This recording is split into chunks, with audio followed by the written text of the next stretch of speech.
Since the universe began, light has remained unchanged. Now man has created a new kind of light with powers and properties unlike anything that existed before. Laser light. Pulses of laser light can punch holes through a steel blade. Beam on. Okay, watch your A eyes. continuous laser beam is a bloodless surgical tool, a light knife that burns away diseased tissue and coagulates blood before it can flow, leaving surrounding areas unharmed. Look all right? Okay. You holding the uniform? Yes. Okay. Laser light is so new, its full potentials lie in a world we have only begun to build. The laser, a light fantastic, a preview of tomorrow's technology. Man-made light, a forerunner of an increasingly man-made world, the world of the 21st century.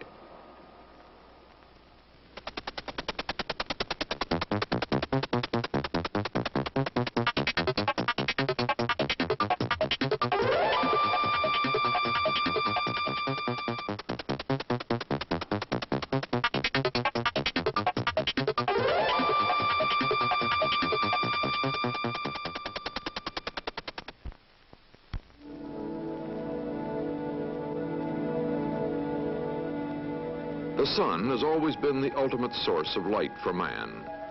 Across 93 million miles of space, it showers the Earth with light and heat to sustain life. The sun is a thermonuclear inferno. Its light is the product of atoms radiating energy as they jostle one another or break apart. Normal light is a product of such spontaneous atomic activity. Laser light is something new.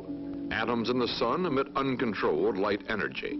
The laser makes atoms emit orderly light. Its energy differs from normal light as much as a well-drilled army differs from a mob. The regimented light from a laser can be focused to a spot 250 billion times hotter than an equivalent area on the surface of the sun. The laser's unprecedented powers come from the nature of light itself. Light energy can be visualized as a procession of waves traveling at 186,000 miles per second. Light waves differ in frequency and intensity. We know these differences as the colors of the rainbow. Normal light sprays out in all directions, a jumble of many frequencies or colors, like the sound wave jumble we call static. A laser amplifies light wave energy and organizes it into an intense beam, a kind of light that doesn't exist in nature, coherent light. Coherent light waves march in step, like the sound waves of a pure tone. The laser is only 10 years old. In 1958, Charles Townes and Arthur Shallow conceived the basic theories behind laser light. In 1960, Theodore Maiman created the first working laser device. At Stanford University, this reporter spoke with Arthur Shallow. There are already quite a large number of different kinds of lasers, and some of them, like the little one over here, are useful for all sorts of laboratory things, lining things up. It gives a straight beam of light, not very powerful. And it's very handy for educational purposes. You can show the properties of light in a very simple way. It isn't very powerful. You can stick your hand in front of it and nothing much happens, although if you look straight at it, it really does look like a pretty bright thing. What about more practical uses outside of the laboratory, the classroom? Well, the same straight line beam is very useful for whenever you want a straight line. For example, there are machines now which will guide tunnel drilling machines. They won't drill the tunnel, but they guide and they shoot a laser beam, and the drilling machine rides the beam and stays and drills a straight tunnel. Main power is on. A beam of light is nature's straightest line. Light waves also vibrate at extremely high frequencies. This makes light an attractive medium for communications. The greater a wave's frequency, the more message information it can carry. Normal light waves are too disorganized to carry communications very far. A laser's organized waves are ideal. Theoretically, all of the world's present communications could be carried by a single laser beam. This is a laser communication system developed by Bell Laboratories. Normal television signals are converted into a code of electrical pulses. The laser light waves carry this pulse code. At the receiving end, the pulses are converted into normal television pictures. Today, we are far from filling laser light's 80 million channel capacity. By the 21st century, however, picture phones in every home and personal computers may demand laser communications. Despite its vast communications capacity, laser light is still light. Any obstacle can interrupt it, a human hand, a mountain, or clouds in the atmosphere. Messages carried by unprotected laser light would be in constant danger of interference. One solution is to create a laser pipeline. There remains the problem of guiding the beam in the pipe and keeping it in focus over great distances. Even the best glass lenses absorb some of the light and weaken the signal. Bell Lab scientists have come up with an ingenious solution to this problem, a lens, seen here in cross-section, that uses the density of air rather than the density of glass to focus the beam. An increase in air pressure increases air density. Changing the density focuses the laser beam as it passes through the air in the pipe. This communication system uses a continuous laser beam. There is a second form of laser energy, the short pulse. This laser at Coherent Corporation is used to balance the rings of a gyroscope. A laser pulse lasting for 50 millionths of a second creates a 3,000-degree hot spot on the ring surface. This temperature vaporizes tiny bits of metal, correcting the balance of the ring. Pulse lasers have unique advantages as welding tools.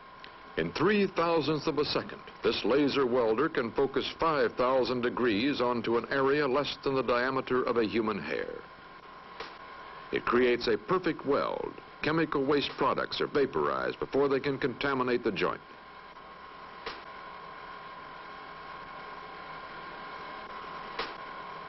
Pinpoint accuracy is needed in the microscopic world of microelectronics. Tiny joints must be soldered without affecting adjacent heat-sensitive materials. The laser pulse melts the tips of these gold wires with a 1,000-degree hot spot. The temperature a fraction of an inch away remains unchanged.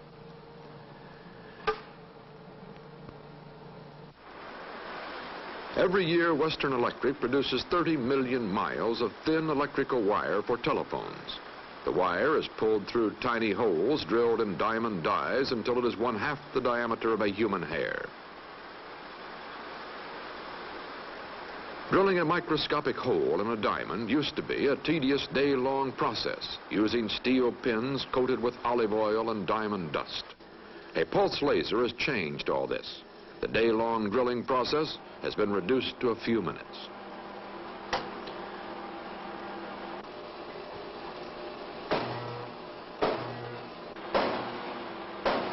The challenge with today's lasers is finding applications that are not simply glamorous new ways to do dull old jobs. The study of laser light is a science in itself. Today we use its most obvious properties. By the 21st century, laser light may find as many uses as electricity does today. The energy released by the most powerful pulse laser can be compared to Niagara Falls squeezed for a moment through a squirt gun. It takes about 200 pulses for this much less powerful laser to drill a hole through a diamond die. Drilling a hole in a diamond is a matter of carefully focused brute force. The unique characteristics of laser light offer far more subtle possibilities. The powers of laser light can be harnessed to heal as well as destroy. Using this anesthetized monkey, Dr. H. Christian Zwing studies the effects of laser light on the retina of the eye. Is this OD? Dr. Zwing and engineers from the Stanford Research Institute, working with the cooperation of spectrophysics, use a controlled blue-green laser beam to create tiny lesions on the monkey's retina. 3, 2, 1, 0, 1, 2. Very good. This painless experiment shows how retinal tissue responds to laser light. It leads to a new way to treat human eye disease. There's a lesion. Dr. Zwang uses a high-speed motion picture camera focused through a microscope to record the laser impacts. 3, 2, 1, 0, 1, 2. The lesion is the small white dot just below the center of the screen. Even as experimentation continues, Dr. Zwang and other ophthalmologists have successfully healed human eyes with laser light. This woman is suffering from a disease which causes the tiny arteries in her retina to leak blood into the retinal tissue, tearing it away from the wall of the eye. If the leakage continues, she will lose most of her vision. Photographs taken of the inside of her eye determine the position and extent of the disease. A harmless dye injected into her bloodstream makes the arteries appear darker in the photographs. The photographs reveal microscopic puddles of blood-saturated tissue. A pulse laser can stop the disease from spreading.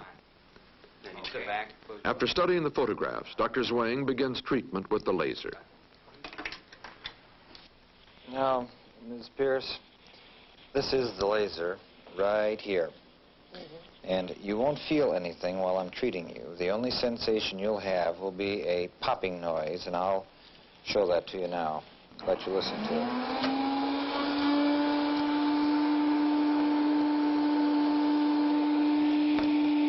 Hear that? Fine. Now I'll show you the laser light on the ceiling. I'll fire it for you, and you'll be able to see the red light.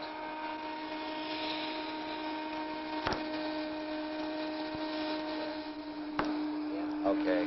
The red pulses create microscopic burns on the retina. The burns tack down the area around the leak so it can't spread. That's 125 narrow beam. Look right up for me. Look over toward me.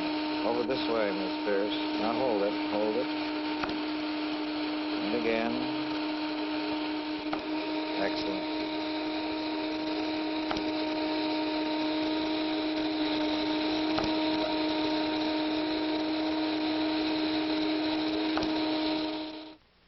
This post-operative photograph shows the diseased areas sealed after treatment with the laser.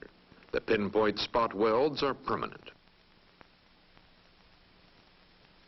How can this beam create enough heat to do that job behind the eye without damaging the eye itself? Well, I can show you that with an experiment, if you like. You know, we hear so much stuff about high-powered lasers and what sort of dangerous weapons they are that we had a little fun. We built up a little demonstration laser, which gives a certain fairly high power. That's a dangerous-looking weapon there. Looks like a rocket gun. Once we had a weapon, we had to have a suitable target for it. And just about that time, we went to the zoo and got a balloon for the children, and it turned out that there was a mouse in it. You know how mice get into everything. However, we had our more or less trusty laser, and we were able to dispose of it. Now, tell me again how that happened. Well, you remember the balloon, the mouse was dark blue, and therefore it's blue because it absorbs red light and transmits the blue. And so it absorbed the red beam from this laser, just a very short burst of red light, which furthermore was focused by the lens on the end of the laser. And so a little hot spot appeared where the light was absorbed, and that burned a hole in the inner balloon and started Just like breaking. touching it with a lighted cigarette. Right. But we could do it out here without going through. And this really does illustrate how they can do things with light now. It's not just something to look with, but you can do things and do them at places where you can see but not touch, as, for example, on the retina of the eye. The laser could create a revolution in surgery. In a special laser laboratory at Cincinnati's Children's Hospital, Dr. Leon Goldman is studying the laser's healing power. Relatively simple operations like the removal of unwanted tattoos are another step toward discovering the laser's medical potential.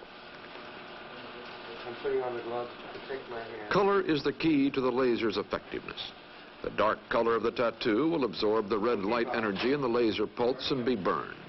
The light-colored surrounding skin reflects the laser light and remains unaffected. The laser impact feels like a drop of hot wax. 3, 2, 1, go. To the eye, the laser flash is 2,000 times brighter than the sun. Goggles protect doctor and patient from possible eye damage. The laser impact in slow motion. 2, 1, go. Okay, Bob. Starting up. Ready to fire. 3, 2, 1, fire. Okay, that was good. All right, let's rest. Here's the result of your... These burns will heal. preliminary treatments. If the treatment is successful, the tattoo will be gone. Similar results have been achieved with serious skin diseases. Okay, Jim. Ready for the laser? Yeah. This is the world's first laser operating room. Dr. Goldman uses a pulse laser suspended from the ceiling to treat skin tumors. Again, the laser's frequency or color is the key. The amount of tissue destroyed depends upon the length of the pulse. Towards our right. Laser surgery is still highly experimental. By the 21st century, a searing beam of laser light may join the scalpel as an essential surgical tool. Okay. The quartz rod is now in position on... A clear quartz rod guides the beam onto the tumor. 2, 1, fire. The relatively small amount of blood reveals one of the laser's revolutionary surgical properties. The heat it produces is so great that blood vessels are sealed before blood can flow. A continuous laser beam has been used as a bloodless light knife, which cuts around the diseased area, sealing the wound as it goes. Okay, ready. Ready, Doctor? Ready. Ready? 3, 2, 1, fire. Good. How's that feel? Well, I think are those a little strong? The actual length of the pulse is only 2/1000th of a second. 3, 2, 1, fire. Can you have the glasses off, please?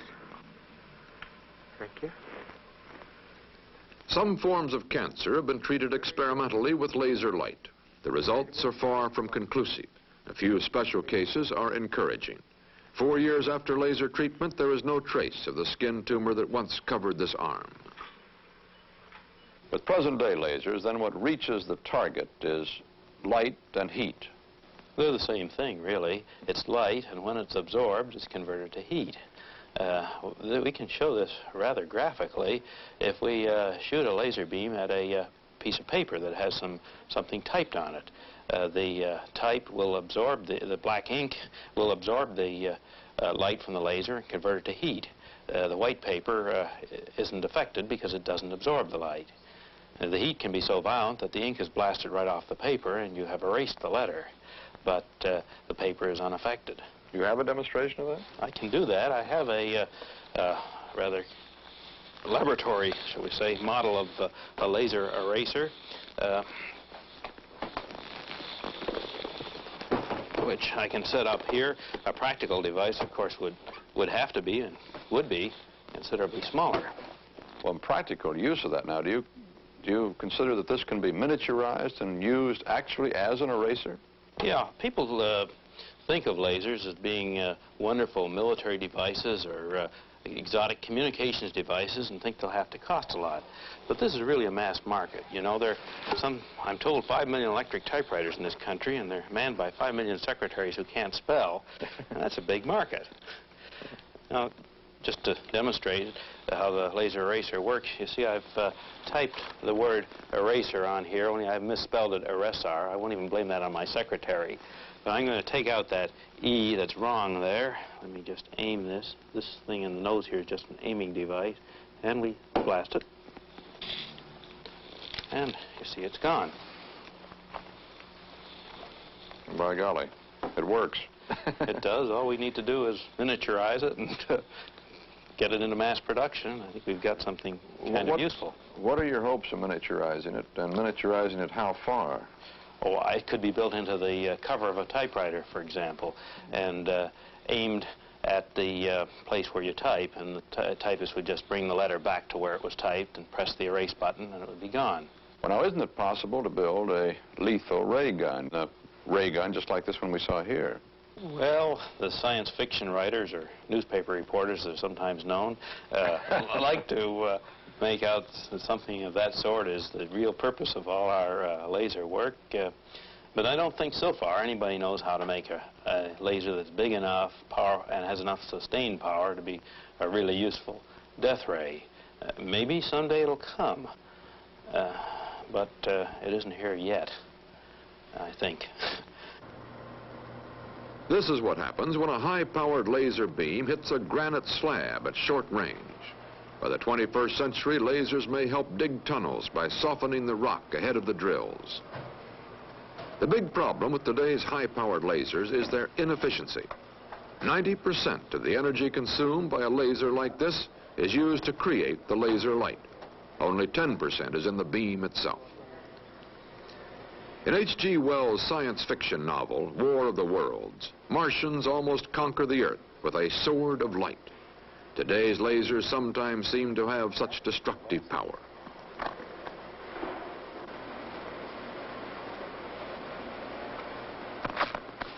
To do this job a mile away, however, requires more power than New York City uses in a year. At close range, a laser cuts asbestos like paper. But light is not only a source of heat and destruction, its energy reveals the world around us. Laser light can create a three-dimensional image so real you can see around it. This is the revolutionary new kind of photography called holography. At the University of Michigan, Yura Supatnieks prepares a hologram. Holography is lensless three-dimensional photography. There is no camera, no shutter, no lens. Just a photographic plate, some mirrors and prisms, and a laser. To understand how a hologram is made, imagine a triangle. At its apex, a laser. At one corner, a photographic plate. At the other, the object to be photographed. First, the laser beam is split in two. One beam shines on the object to be photographed, in this case, models of two antique cars. The second beam shines directly on the photographic plate. The plate is exposed with reflected light from the cars and direct light from the second beam. This is the exposed plate. It is called a hologram. An eerie three-dimensional replica appears when a laser shines through the hologram, an image that seems almost as real as the original. Holography was originally conceived by physicist Dennis Gabor in 1948. But it took the invention of the laser's Coherent Light 12 years later before the first hologram was possible. Holography is the first totally new technology to develop from laser science. Today, its potentials are vast. By the 21st century, holography may be the key to full-color, three-dimensional motion pictures, or even 3D television. The future of holography is as exciting as the future of the laser itself. Dr. Solo, what do you envision the uses of the laser will be by the turn of the century? In some ways, I can't help thinking that the laser's not very much ahead of where the airplane was around 1910. It would fly. If you talked of crossing the ocean with 100 passengers at the speed of sound, people would think you're crazy, and you couldn't have done it no matter what you spent. Had to develop the whole science of aerodynamics, get rid of the wood and cloth, and develop lightweight metals, and you had to have real inventions like the jet engine. Once you got off the ground, the rest of it had to come. Indeed, the lasers that we have now have gone a long way from our early ideas, and they'll go a lot farther. And I think they're going to be good and bad uses, but I hope that the good ones will outnumber the bad ones.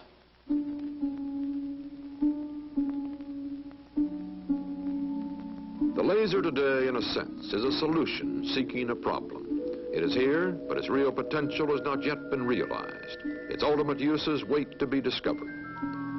The creation of the laser was an ancient dream come true. The ray of light that heals, the sword of light that destroys your enemies. The laser today stands on a technological frontier, a frontier we are only beginning to explore. Where the laser's fantastic light will shine is a challenge we face as we move into the 21st century.